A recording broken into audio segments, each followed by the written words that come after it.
तनख्वाहें सियासतदानों को, कुर्बानियाँ अवाम से। जी हाँ नाज़रीन, मखसूस नशिस्तों पर बहाल होने वाले 77 अरकान असम्बली को न सिर्फ वापस सीटें मिल गईं बल्कि उनको 13 मई 2024 से अब तक की बुनियादी तनख्वाहें भी अदा की जाएंगी। यानी जो रुकन असम्बली एक दिन भी हाजिर ना हुआ उसको भी लाखों रुपए मिलेंगे, तनख्वाह भी, ताज़ीम भी और ऐश भी। और 1 जनवरी 2025 से बढ़ी हुई तनख्वाह की शरह से तनख्वाह दी जाएगी ताकि किसी भी तरह से किसी के साथ नाइंसाफी ना हो सके, अवाम जाए भाड़ में। बिस्मिल्लाहिर्रहमानिर्रहीम, अरगला न्यूज़ में खुश आमदीद। मैं हूँ आपका मेज़बान आबिद नसीर। नाज़रीन, आज का ये व्लॉग इंतहाई दर्दनाक है। तनख्वाहें सियासतदानों को, कुर्बानियाँ अवाम से। जी हाँ नाज़रीन, अवाम सरापा सवाल है कि एक तरफ तो ऐवानों में जश्न है और दूसरी तरफ पाकिस्तानी अवाम की ज़िंदगी में कर्ब, भूख और मायूसी का मातम है। जी हाँ नाज़रीन किराम, सुप्रीम कोर्ट के फैसले के बाद मखसूस नशिस्तों पर बहाल होने वाले 77 अरकान असम्बली को न सिर्फ वापस सीटें मिल गईं बल्कि उनको 13 मई 2024 से अब तक की बुनियादी तनख्वाहें भी अदा की जाएंगी। यानी जो रुकन असम्बली एक दिन भी हाजिर ना हुआ उसको भी लाखों रुपए मिलेंगे, तनख्वाह भी, ताज़ीम भी और ऐश भी।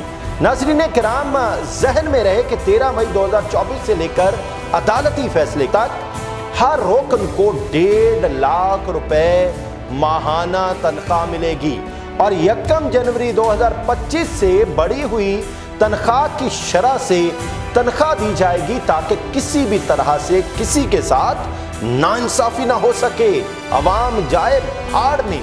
और नाज़रीन किराम, कौमी असम्बली के 19 अरकान पहले ही बहाल हो चुके हैं, बाकी भी जल्द हो जाएंगे। सूबाई असम्बलियों के 55 अरकान भी तनख्वाहें वसूल करेंगे। नाज़रीन किराम, लेकिन एक सवाल है, अवाम को क्या मिला? आटा महंगा, रोटी नायाब, बिजली नाकाबिले बर्दाश्त, गैस, पेट्रोल, स्कूल फीस, हस्पताल का बिल सब अवाम के बस से बाहर हो चुका है। नाज़रीन किराम, अवाम सरापा सवाल हैं कि रोज बरोज अशिया खुरोनोश की कीमतें बढ़ रही हैं। अवाम परेशान है कि नौजवान हाथों में डिग्रियां लिए दरबदर हैं। अवाम परेशान है कि रुपया गिरावट का शिकार हो रहा और डॉलर रोज बरोज आसमान की जानिब जा रहा। अवाम परेशान है कि फी यूनिट और 62 रुपए बिजली का 1 यूनिट पड़ता है। नाज़रीन किराम, अवाम परेशान है कि अद्वियात की किल्लत है, जान बचाने वाली अद्वियात ब्लैक में भी नापैद हैं। अवाम परेशान है कि तालीम का बहरान है, 2 करोड़ से ज़ायद बच्चे स्कूलों से बाहर हैं। अवाम परेशान है कि करप्शन स्कैंडल्स की फाइलें बंद पड़ी हैं, नैब FIA खामोश है, सियासतदानों के अलल्ले तलल्ले ख़त्म नहीं हो रहे। अवाम परेशान है कि सलाह मुतासरीन 2022 से अब तक बेयारो मददगार बेघर पड़े हैं। नाज़रीन किराम, अवाम परेशान है कि टैक्सों की भरमार है, मोबाइल, पेट्रोल, इंटरनेट सब पर भारी टैक्स है। नाज़रीन किराम, अवाम परेशान है कि खुदकुशियां बढ़ रही हैं, ज़हनी बीमारियों में इजाफा हो रहा है, नफ्सियाती क्लिनिक्स बढ़ चुके हैं। अवाम सवाल करती है।